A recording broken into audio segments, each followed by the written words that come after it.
कहाँ जा रहा है तू ऐ जाने वाले, अंधेरा है मन का दिया तू जला ले। इस भजन का निर्देश है कि कभी ये सोचा है कि कहाँ जा रहा है, किधर दौड़ रहा है, ये कभी विचार किया है? इस 2 दिन की जिंदगी में कितनी दौड़ हो रही है, कभी ये सोचा है? अभी जब तक आंख खुली है ऐसा मालूम पड़ता है पूरा संसार हमारा है, चारों तरफ अपना ही साम्राज्य है, रुपये पैसे जमीन दौलत धन सब कुछ अपना है। लेकिन कभी ये विचार किया है कि आंख बंद होते ही सब स्वप्न हो जाता है? न जमीनें काम आती है, न बच्चे, न परिवार, न रिश्ते, न धन, न द्वार, कुछ भी नहीं। जिस शरीर के लिए हम बहुत सारी मेहनत करते हैं, कभी सोचा है कि जिस शरीर के लिए हम वस्तुओं को जोड़ते हैं वो वस्तु हमारी कैसे होगी जब ये शरीर ही अपना नहीं? जिस शरीर के लिए हम जोड़ते हैं वो शरीर ही अपना नहीं है, लेकिन जोड़ना जारी है। जोड़ने का क्रम चलता है एकदम साधना की तरह। जैसे कोई आदमी अखंड साधना करता हो, अष्टजाम का पाठ करता हो, गीता की साधना चलती हो, वैसे ही धन वैभव रुपये पैसे का जोड़ने का क्रम हमारा चलता है। कभी ये ख्याल नहीं करते कि अचानक चल देना होता है। यहां कोई रहता है और वैज्ञानिक कोशिश करते हैं कि किसी तरह बचा लिया जाए आदमी, उपाय निकाले जा रहे हैं। इसलिए अभी तक आइंस्टीन का शव रखा हुआ है, अमेरिका का वैज्ञानिक आइंस्टीन। अभी तक उसके शरीर को कांच में बंद करके रखा है वैज्ञानिकों ने कि शायद हम ऐसी कोई खोज कर लेंगे और उसके शरीर में आत्मा वापस लौट आएगी।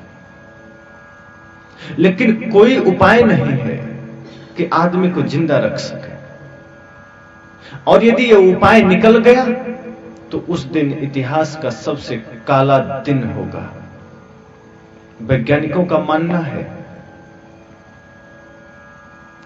कि हमारी जो उंगली है, उंगली में जो नाखून है, इस नाखून के हिस्से पर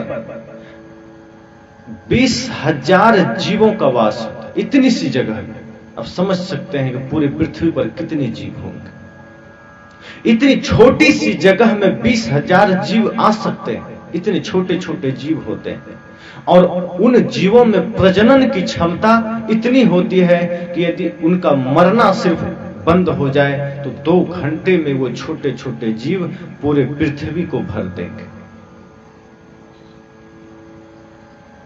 इसी तरह कीड़े मकोड़े मच्छर मक्खी कीट पतंग इन सब का मरना बंद हो जाए तो पैर रखने की जगह न मिलेगी। पूरी धरती गधे से भर जाए, यदि गधे का मरना बंद हो जाए तो आदमी का मरना बंद हो जाए, पूरे धरती आदमी से भर गया होता। हमारे दादा परदादा ही नहीं जन्म लिए होते, धरती इतनी भर गई होती, हमारा कोई पता ना होता। और हम घबराते इसलिए हैं कि हमें लगता है कि सब कुछ छूट जाता है। ऐसा लगता है जैसे बिल्कुल सब खत्म हो जाता है, लेकिन ऐसा कुछ भी नहीं। मृत्यु जीवन की समाप्ति नहीं। से ही आदमी की चिता तैयार हो जाती है, आदमी मर जाता है और उसकी चिता बना करके उसे गांव में घुमाते हैं तो लोग पीछे से कहते हैं राम नाम सत्य है, सबका यही गत है। तब आश्चर्य की बात होती है कि जब तक वो आदमी जिंदा था तब तक तो राम नाम जानने की कोशिश न किया और न तो हमने जनाने की कोशिश की कि राम नाम क्या है।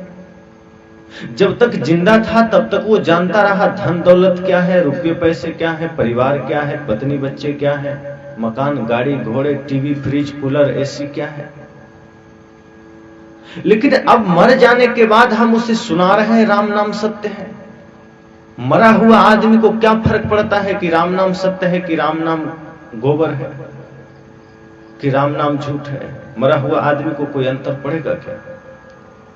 जिंदा आदमी को फर्क पड़ सकता है कि राम नाम क्या है, लेकिन मरा हुआ आदमी को हम सुना रहे हैं राम नाम सत्य है। जिंदा है तब तक कोई मतलब भी नहीं है राम नाम से। जवानों से कहो धर्म सत्संग में चलो, बड़े जोर से कहेंगे। हमारे तो अभी खेलने खाने के दिन, बूढ़े थोड़े हो गए जो धर्म और सत्संग करें। सबने ये माना है कि भजन सत्संग बुढ़ापे की चीज, रजिस्ट्री है, अपने को क्या लेना देना।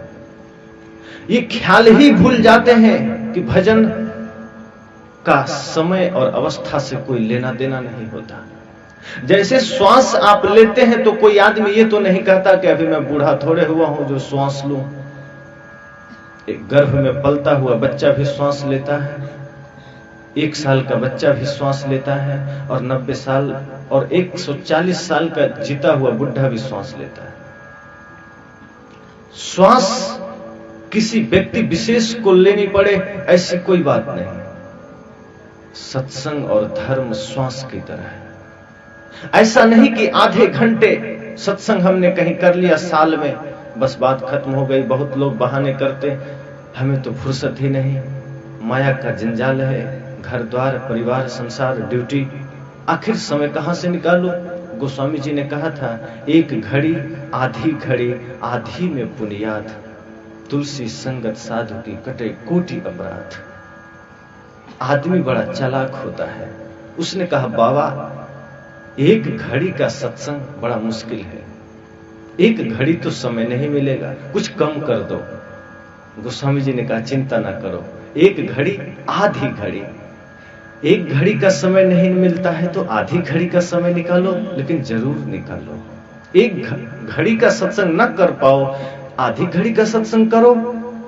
आदमी तो बहुत चालाक है। उसने कहा, बाबा आधी घड़ी का भी समय हमें नहीं मिलता। गोस्वामी जी संत बड़े दयालु होते हैं। संत कहते हैं, चिंता की कोई बात नहीं, 1 घड़ी न कर सको आधी घड़ी करो, आधी न कर सको तो आधी में पुनियाद, उसका भी आधी करो। आदमी कहता है, मेरे पास तो इतना भी वक्त नहीं है, कुछ और सस्ता बताओ। गोस्वामी जी ने कहा, तो कम से कम 2 मिनट तो जरूर करो। कहा, इतना भी समय नहीं है और कम करो। तो गोस्वामी जी कहते हैं, चुल्लू भर पानी में डूब मरो। जिस आदमी के लिए 2 मिनट का समय धर्म के लिए नहीं, उस आदमी को जीने का कोई नैतिक अधिकार नहीं। जहां से ऊर्जा मिलती है, जहां से ज्ञान मिलता है, जहां से जीवन को दिशा मिलती है, ऐसे धर्म और सत्संग के लिए हमारे पास समय नहीं। संसार में उलझने के लिए समय है, प्रपंचों के लिए समय है,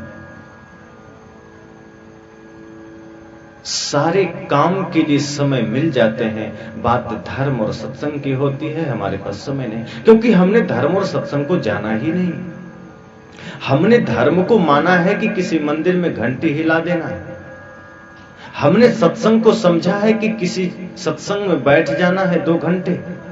हमने सत्संग को या पूजा को यह समझा है कि किसी मंदिर में जाकर अगरबत्ती जला देना और प्रदक्षिणा और परिक्रमा कर लेना, हमने ये पूजा माना है। कहा, ये पूजा नहीं, ये पूजा के नाम पर किया जाने वाला एक नाटक हो सकता है। ये पूजा तो बिल्कुल भी नहीं है, ये प्रार्थना तो बिल्कुल भी नहीं है। तो लोगों ने कहा, तो फिर पूजा क्या है? दुनिया तो यही कर रही है, सारे मंदिरों में लोग घंटे हिला रहे हैं। और एक बात और देखना, जो आदमी बहुत जोर से घंटे हिलाता होगा, समझना वो सबसे ज्यादा पापी आदमी है। वो इसलिए जोर से हिलाता है कि लोग समझे कि मैं बहुत पूजा कर रहा हूं। संतों ने कहा, पुण्य छपा कर नहीं किया जाता, छिपा कर किया जाता है। आज तो आदमी छपा कर करता है, कागजों में छपाता है, पहले मेरा लिस्ट में नाम लिखो, मैं इतना दे रहा हूं। संतों ने कहा, जो पूजा करता है, प्रार्थना करता है, दिल से करता है, भीतर से करता है, दिखाने की जरूरत ही नहीं पड़ती। हमने माना है ग्रंथों का पाठ कर लेना पूजा हो गई, हमने माना मंदिर की घंटी हिला लेना है, पूजा हो गई, लेकिन ये बिल्कुल भी पूजा नहीं है, ये नासमझी के सिवा कुछ और नहीं। तो लोगों ने कहा तो पूजा क्या है? संतों ने कहा जहां जहां डोलो सो परिक्रमा, जो कुछ करो सो पूजा। कहा सच्चे मन से उठा हुआ एक एक कदम तीर्थ बन जाता है, और सच्चे मन से की गई एक एक सेवा पूजा बन जाती है। ये न सोचना कि किसी मंदिर में आप जाएं तभी पूजा होगी। जिस दिन आप अपने घर को मंदिर समझकर उसमें झाड़ू मार देंगे, उस दिन समझना आपकी पूजा हो गई। जिस दिन आप किसी भूखे को निस्वार्थ भाव से भोजन दे देंगे, समझना उस दिन आपने परमात्मा को भोग लगा दिया। और तीर्थ क्या है? जिस दिन आपके कदम सही रास्ते में उठने लगे, समझना आपका उठा हुआ एक एक कदम तीर्थ हो गया। कोई जरूरी नहीं कि आपको प्रयाग जाना पड़े, समय नहीं है, कोई बात नहीं, ना जाए। और कोई आदमी प्रयाग जाकर भी गलत रास्ते में चलता है तो उसका सारा तीर्थ बेकार है, व्यर्थ है। लेकिन एक आदमी जिसे प्रयाग, काशी, द्वारिका जाने के अवसर ना हो, लेकिन उसके कदम सही दिशा में उठते हैं, तो उसका उठा हुआ एक एक कदम तीर्थ है, परिक्रमा है। तो हमने पूजा को जाना नहीं है, हमने धर्म को बोझ समझकर एक ढोने की प्रक्रिया माना है कि किसी तरह नियम कर लेना है, सुबह 6 बजे घंटी हिलानी है, हिला देनी, मन में भाव हो या ना हो। घर में पत्नी से झगड़े हो और मंदिर पहुंच जाए तो भी हम घंटी हिलाते हैं, भले ही मन में गुस्सा हो। हम पूजा और प्रार्थना भी प्रेम और प्रसन्नता से नहीं करते, बोझिल मन से करते। प्रार्थना और पूजा तो प्रसन्नता की चीज है, दिल में उठे हुए प्रेम की चीज है। इसलिए संतों ने कहा कि ये मत सोचना कि हम जितना सब कुछ जोड़ रहे हैं वो स्थिर रह जाएगा। वो सब अस्थिर है, बिल्कुल नहीं रहने वाला है। एक एक कर सब बिछुड़ते चले जाएंगे। प्यारा से प्यारा पुत्र, कितना भी प्यारा हो पिता, कितनी भी प्यारी हो पत्नी, कितनी भी प्यारे हो भाई, लेकिन बिछुड़ना हो जाता है, कोई रोक ही नहीं पाएगा। और ऐसा भी नहीं कि कोई आदमी ये विचार करे कि मेरे पिता तो बहुत सुंदर थे, बड़े प्यारे थे, उनके प्यारे प्यारे हाथ से हम भोजन करते थे, इसलिए पिता के हाथ हम रख लेते हैं। ऐसा भी कोई नहीं सोचता, हाथ सहित सब जला देता है या गाड़ देता है। ऐसा नहीं कि ये खोपड़ियां बहुत सुंदर है, इसे घर में सजा देते हैं, फिर कोई मोह ही नहीं रह जाता। आदमी रोता है लेकिन ये मानता है कि अब ये मिट्टी हो गई, कोई मतलब नहीं, कोई लगाव नहीं, कोई लेना देना ही नहीं, सब खत्म हो गया। इसलिए हमें इस सत्संग में आकर के जागना होगा। और सत्संग का मैंने कहा ये मतलब नहीं कि आधे घंटे का सत्संग हो गया, बाकी बात खत्म हो गई, इससे काम नहीं चलेगा। सत्संग 24 घंटा चलना चाहिए। तो 24 घंटा आदमी घबरा जाएगा। आदमी के पास आधे घंटे का समय नहीं और 24 घंटे का सत्संग, बस थोड़ा सा प्रक्रिया बदल देनी होगी। हम सत्संग, मैंने कहा, ये समझते हैं कि कहीं 2 घंटे बैठ लें और सुन लें सत्संग हो गया, कहीं कथा श्रवण कर लिए तो सत्संग हो गया। ये सत्संग नहीं हुआ। सत्संग करने का मतलब होता है कि अगर हमें किसी मंदिर में जाने का समय ना मिला तो कोई बात नहीं, हमें किसी पंडाल में बैठने का वक्त ना मिला तो कोई बात नहीं, हमें किसी संत को सुनने का वक्त ना मिला तो कोई बात नहीं, लेकिन जो बातें वहां होगी वो हमारे जीवन में 24 घंटे उतर जाए। प्रेम में जीना है तो ऐसा नहीं कि पंडाल में 2 घंटे ही प्रेम चाहिए, 22 घंटे जो आपका बाहर का जीवन है वो प्रेममय हो जाए। बाहर का जो आपका 22 घंटे का जीवन है वो संयममय हो जाए, उसमें करुणा आ जाए, उसमें दया आ जाए, उसमें सत्य आ जाए। और जिसका जीवन 24 घंटे प्रेम, सत्य, करुणा और अहिंसा में रंग जाता है, उसका सत्संग 24 घंटे हो जाता है। फिर ऐसे व्यक्ति मंदिर जाए तभी पूजा हो ऐसी बात नहीं, वो जहां रहे वहीं मंदिर हो जाता है। ऐसे व्यक्ति जहां जाए, सत्संग में जाए तभी सत्संग हो ऐसी बात नहीं, ऐसे व्यक्ति जहां जाते हैं वहीं सत्संग हो जाता है। इसलिए कोई भाग नहीं पाया है। जब तक जीवन है सबसे बड़ी सच्चाई मृत्यु, और उसको झुठलाना नहीं, उससे भागना नहीं। हम घबरा जाते हैं कि क्या होगा, रास्ते खोजने लगते हैं बचने के। जीने के रास्ते हम नहीं खोजते, मृत्यु से बचने के रास्ते खोजते। मृत्यु से बचने का एक ही रास्ता है, बढ़िया जीवन जी लेना, अच्छे तरह से जीवन का आनंद ले लेना।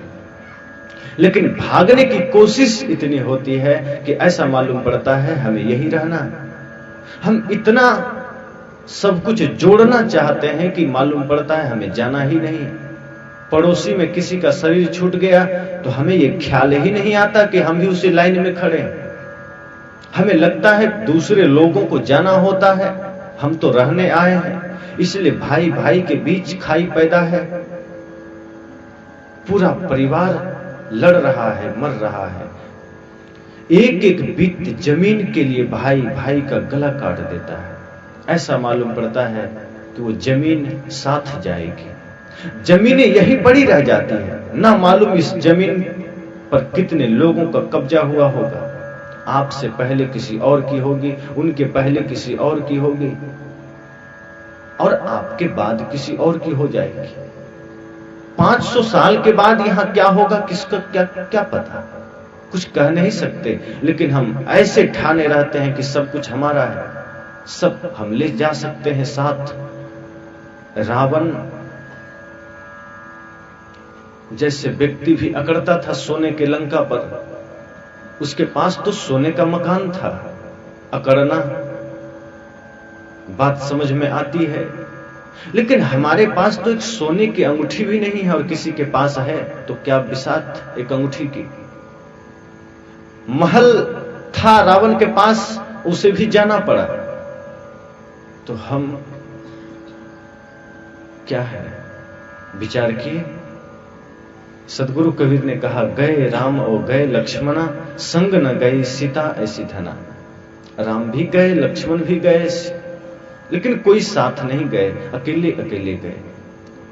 राजा दशरथ श्री राम से बहुत प्यार करते थे, लेकिन श्री राम जंगल में थे और पिता चल बसे। राम जी को अंतिम दर्शन भी नसीब ना हुआ।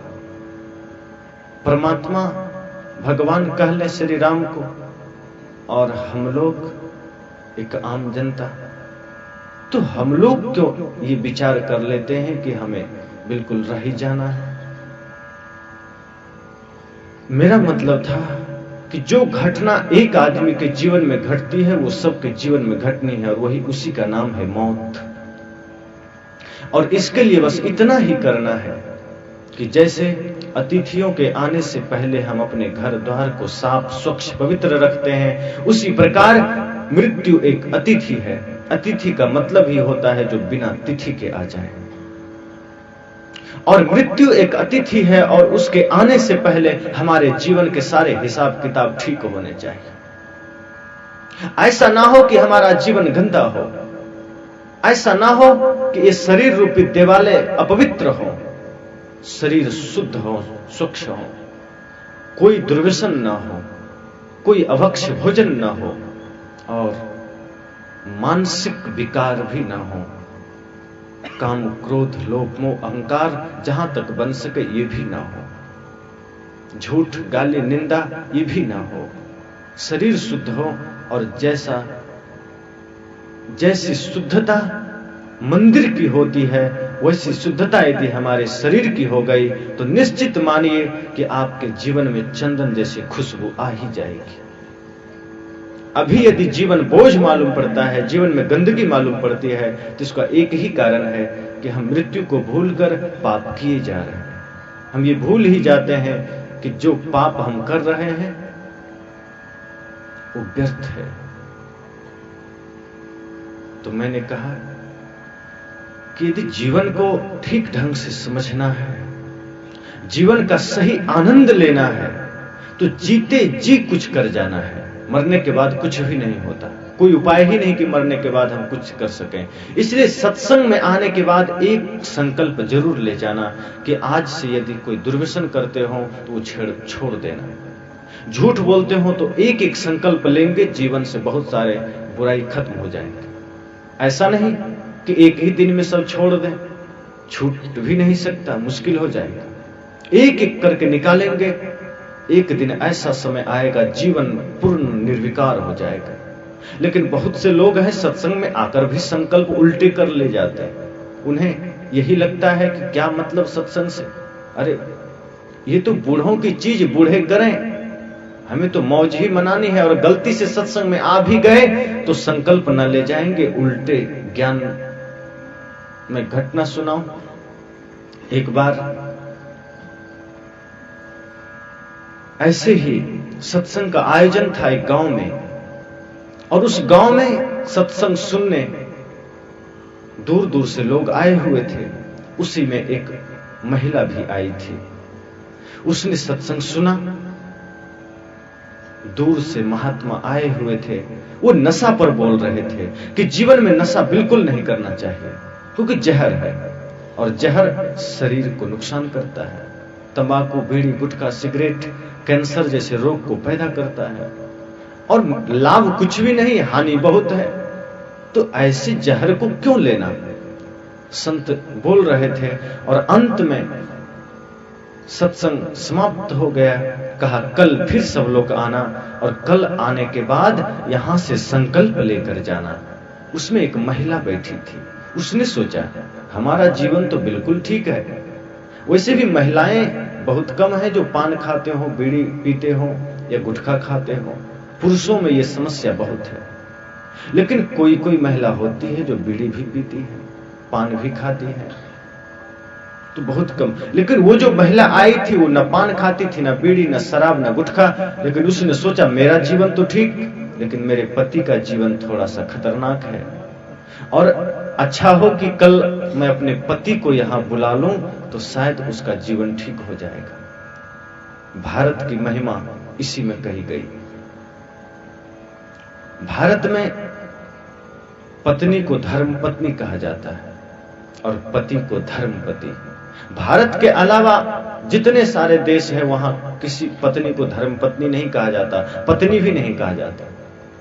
वाइफ है या हस्बैंड है या और कोई भाषा होगी उसमें कहते हैं। लेकिन हिंदुस्तान में पति पत्नी को धर्म पति और धर्म पत्नी कहा जाता है। और ये इसलिए कहा जाता है कि पति का कदम बिगड़ जाए तो पत्नी उसे रास्ते पर ले आए, और पत्नी के कदम डगमगा जाएं तो पति उसे रास्ते पर ले आए। तो पत्नी ने सोचा कि हमारे पतिदेव तो बड़े ही शराबी हैं, शराब पीते हैं, अच्छा हो कल उन्हें भी सत्संग ले आए, सुन लें। उसने अपने पति से कहा बड़े अच्छे संत आए हैं, अच्छा हो तुम चलो सत्संग सुन लो, जीवन का कुछ लाभ हो जाए। उसने पहले तो नकारा कि हमें सत्संग से क्या मतलब, शराब में बहुत आनंद है, बस रहने दो। पत्नी ने कहा तुम एक बार बात तो मानो, सत्संग में चलो। बहुत कहने पर वो आदमी शाम को गया, लेकिन सत्संग जाने से पहले वो शराब खाने चला गया और एक बोतल शराब पिया और सत्संग में जाकर चुपचाप बैठ गया। धीरे धीरे नशा चढ़ने लगी क्योंकि शराब पीकर आया था। उधर संत अपना प्रवचन शुरू किए।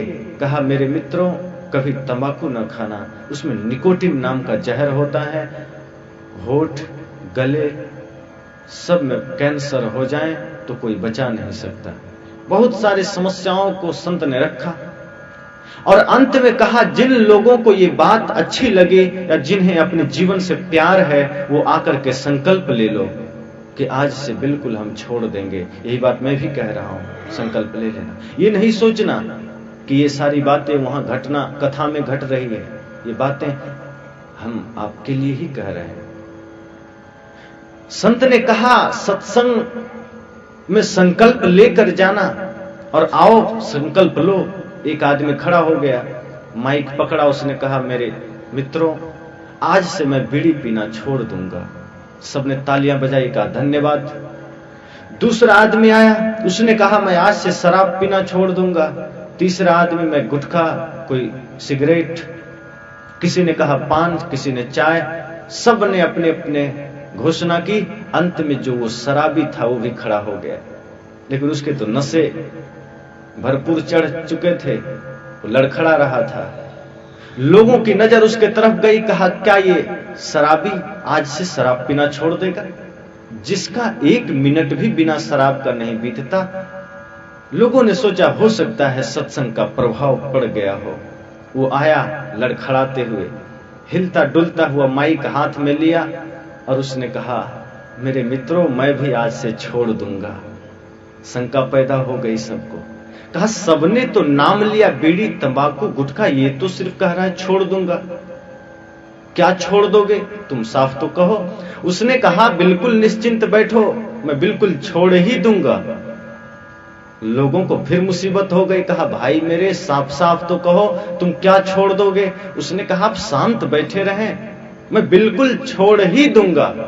अब रहा ना गया संचालक को। उसने कहा तुम साफ कहो क्या छोड़ दोगे? उसने कहा मैं आज से सत्संग में आना ही छोड़ दूंगा। ऐसे व्यक्ति के जीवन में क्या कोई सूरज का सवेरा आ सकता है? जो व्यक्ति सत्संग में आकर भी संकल्प की जगह पर अपने जीवन को बर्बाद करने का संकल्प ले ले, उसके जीवन में तो कोई किरण आ ही नहीं सकती। जो आदमी नदी में जाकर भी प्यासा मर जाए, उससे ज्यादा अभागा तो धरती पर ढूंढना ही मुश्किल होगा। पानी में मीन प्यासी, इसलिए तो संतों ने कहा कि जो आदमी पानी में खड़ा हो और प्यासा हो, तो उससे ज्यादा नासमझ खोजना मुश्किल हो जाए। और जो आदमी सत्संग रूपी गंगा में खड़ा हो और वो बिना डुबकी लगाए चला जाए, तो उससे ज्यादा अभागा खोजना धरती पर मुश्किल है।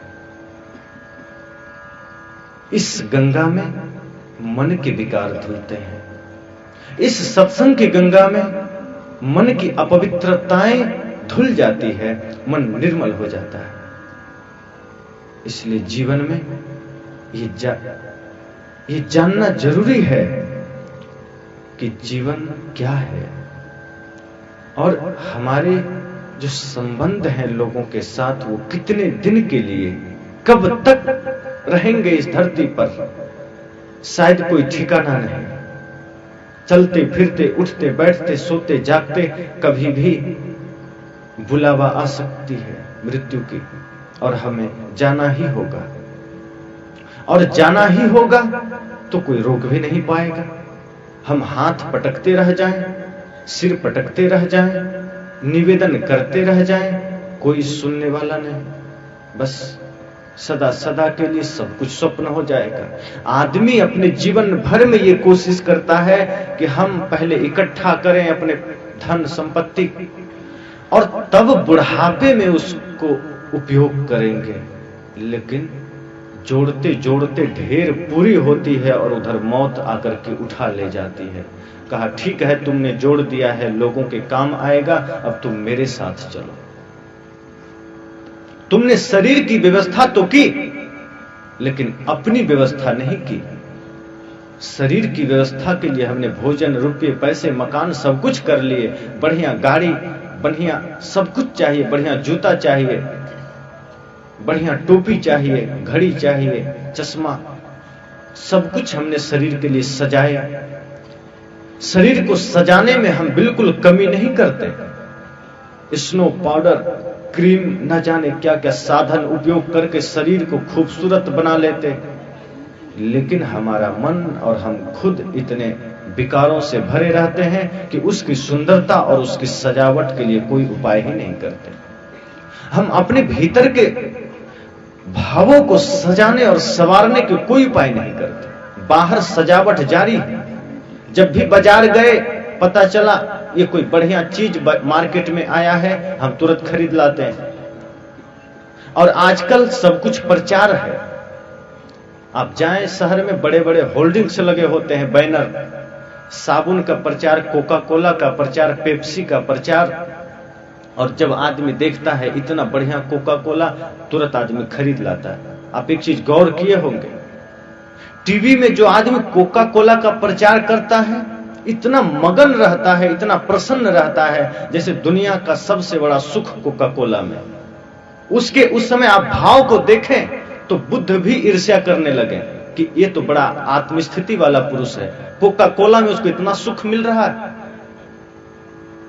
आदमी देखता है ये इतना सुखी आदमी कोका कोला से हो गया, तुरंत 10 बोतल खरीद लाता है, 10 आदमी को पिलाता है, पियो बड़ा सुख है कोका कोला में। क्योंकि टीवी में देखता है कि बड़ा सुखी आदमी। पेप्सी का प्रचार देखता है, उसमें दिखाया गया बड़ा सुखी आदमी, और आदमी खरीद लाता है। शरीर के लिए नई नई चीजें, नई नई सामग्री। अगर घर में 13 इंच या 14 इंच की टीवी है तो अब बाजार से 29 इंच की एलसीडी चाहिए, क्योंकि अभी लॉन्च हो गई। अगर साधारण मोबाइल है तो बाजार से स्क्रीन टच मोबाइल चाहिए। तमाम सारे साधन, लैपटॉप हो जाए, इंटरनेट हो जाए, देश विदेश से हम जुड़ जाएं, हमारे पास इंटरनेट के लेटेस्ट साधन हो, स्काइप, फेसबुक, ट्विटर, ना जाने कितनी सारी व्यवस्थाएं हम एक साथ मौजूद कर लेते हैं, लेकिन अपने भीतर के भाव के लिए कुछ भी नहीं करते और दूर भागते चले जाते हैं।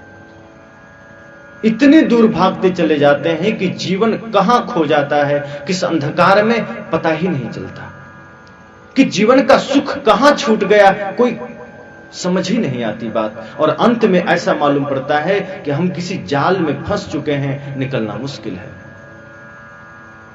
इसलिए संतों ने कहा, सत्संग में आने के बाद जीवन को परखना, और कभी कभी एक सप्ताह में मौका निकालकर मरघट जरूर चले जाना। आदमी सोचेगा मरघट में जाने से क्या मतलब, मरघट जाए ये तो बड़ा अपशकुन की बात। लेकिन संतों ने कहा, जिस दिन मरघट चले जाओगे उस दिन जीवन की सच्चाई का बोध हो जाएगा, उस दिन मोह खत्म हो जाएगा, सच्चा प्रेम जागृत होगा, संसार से मोह खत्म होगा। अभी मकान बनाते हैं 5 मंजिला, 2 मंजिला, 1 मंजिला, अगर भूकंप में वो मकान जमीन के नीचे चला जाए तो शायद हमें हार्ट अटैक आ जाए, क्योंकि मकान के साथ मोह है। हम ये नहीं जानते कि ये शरीर रूपी मकान भी हमारा जमीन के अंदर चला जाएगा। इसलिए हमें ये ख्याल करना जरूरी है। तो मैंने इतना ही निवेदन किया कि जिस उपलक्ष्य में हम लोग इकट्ठे हुए, जिस उपलक्ष्य में सब लोग यहां आए, ऐसी ही दशा सबके जीवन में आनी है। और कोई जरूरी नहीं कि सबको 100 वर्ष की जिंदगी जीनी पड़े। हो सकता है किसी को 5, किसी को 10, किसी को 20, कोई ठिकाना नहीं कौन कितना जिएगा, और वास्तव में जीवन का कोई ठिकाना नहीं। अगर हमारे मोहल्ले में कोई 20 वर्ष का नौजवान का शरीर छूट जाता है तो सारे लोग आश्चर्य करते हैं कि आखिर 20 साल का नौजवान मरा कैसे। सबको आश्चर्य होता है। अभी तो उसके खेलने खाने जीने के दिन थे, लेकिन संतों का नजरिया उल्टा है।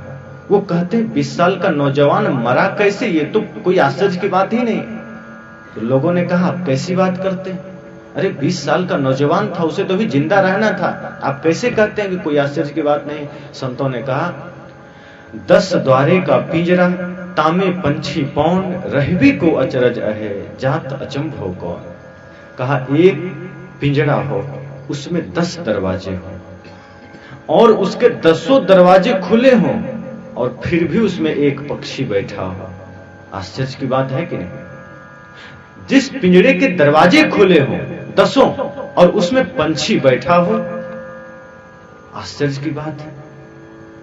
एक दरवाजे खुल जाए तो पक्षी उड़ जाया करते हैं।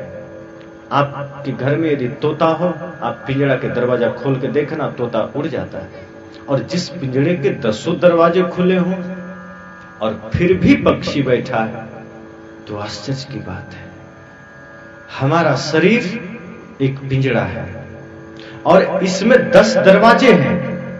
वैसे 10 ही नहीं, लाखों दरवाजे हैं। जितने छेद हैं, जितने बाल हैं शरीर में, वो सब छेद ही हैं। और जीव को निकलने के लिए कोई दरवाजे की जरूरत नहीं। इतना सूक्ष्म है, प्रकाश से भी सूक्ष्म है कि वो कहीं से भी निकल सकता है। लेकिन इतने दरवाजे खुले होने के बावजूद अगर हम जिंदा हैं, अर्थात जीव रूपी पक्षी बैठा है, तो आश्चर्य की बात है। शरीर के सारे दरवाजे खुले हैं और फिर भी जीव बैठा है। उसे तो उड़ जाना चाहिए, लेकिन वो बैठा है, यही आश्चर्य है। ये आश्चर्य नहीं कि कोई आदमी कैसे मर जाता है, आश्चर्य यह है कि आदमी जिंदा कैसे। तो जिंदा रहते रहते कुछ ऐसा काम करना है कि जीवन पाना सार्थक हो जाए, जीवन पाना सही मायने में सही साबित हो जाए। ऐसा ना हो कि बिना कुछ किए हम यहां से विदाई ले लें और कोई काम जो शरीर जिसलिए मिला था हम ना कर पाए। और घर से जब बाहर निकलते हैं तो क्या ठिकाना, किस पत्थर में ठोकर लगे और मौत आ जाए, किस ट्रक के नीचे दब जाए, किस दुश्मन का छुरा सीने में उतर जाए, कोई ठिकाना भी तो नहीं। आंधी चल रही है मौत की और दिया झिलमिला रहा है, कब दिया बुझ जाए, कोई ठिकाना तो नहीं। जीवन का सूरज कब अस्त हो जाए, कोई ठिकाना तो नहीं। सुबह सूर्योदय होता है, हमें यह पता चल जाता है दोपहर के बाद शाम होगी, लेकिन जीवन का सूरज जब उगता है तो कोई नहीं कह सकता कि दोपहर के बाद शाम होगी। जीवन का सूरज उगता है, बिना दोपहर के भी शाम हो जाती है। और कभी कभी तो जीवन का सूरज उगता भी नहीं और डूब जाता है। इसका मतलब कभी कभी आदमी का जन्म भी नहीं होता और गर्भ में ही मौत आ जाती है। इतना नश्वर है जीवन। इस जीवन के लिए क्या अकड़ना, और अकड़ना बहुत व्यर्थ है। क्या गुरूर करना। इसलिए समता पूर्वक भक्ति श्रद्धा प्रेम से जीवन को जीना है। और साईं इतना दीजिए जामे कुटुंब समाए, मैं भी भूखा ना रहूं साधु न भूखा जाए। इन्हीं भाव में जीते हुए जीवन यापन करना है, परम शुद्ध भाव में। और घर के वातावरण को शुद्ध बनाना है, पवित्र बनाना है, एक दूसरे के साथ प्रेम और समता का व्यवहार करना है। और बस इतना ही निवेदन मैं करूं कि जब यहां से लौटें तो आपके घर के झगड़े खत्म हो जाएं। यहां से लौटें तो भाई भाई के बीच की खाई बराबर हो जाए। लेकिन अभी ये हालत कहां है। अभी तो सत्संग भी चल रहा है और घर की दशा, सास बहू की क्या दशा है। आज जो दशा भारत और पाकिस्तान की है वो घर में सास और बहू की। पाकिस्तान कब हमला कर दे कोई ठिकाना नहीं, और बहू और सास एक दूसरे पर कब हमला कर दे कोई ठिकाना नहीं। आज भाई और भाई की हालत वो है जो भारत और चीन की हालत। चीन भारत को हड़पना चाहता है और भाई भाई को हड़पना चाहता है। सत्संग सुनने के बाद भी यही स्थिति हमारे घर की रही, बमबारी चलते रहे, महाभारत चलते रहे, तो क्या मतलब सत्संग से। इससे तो अच्छा घर में ही थे। तो सत्संग का मतलब यहां से लौटने के बाद हम एक कोशिश करेंगे। उस कोशिश का फल ये होगा कि आपका जीवन पूर्ण शांतिमय हो जाएगा और आपका घर स्वर्ग बन जाएगा। इन्हीं शुभकामनाओं के साथ वाणी को देता हूं विराम।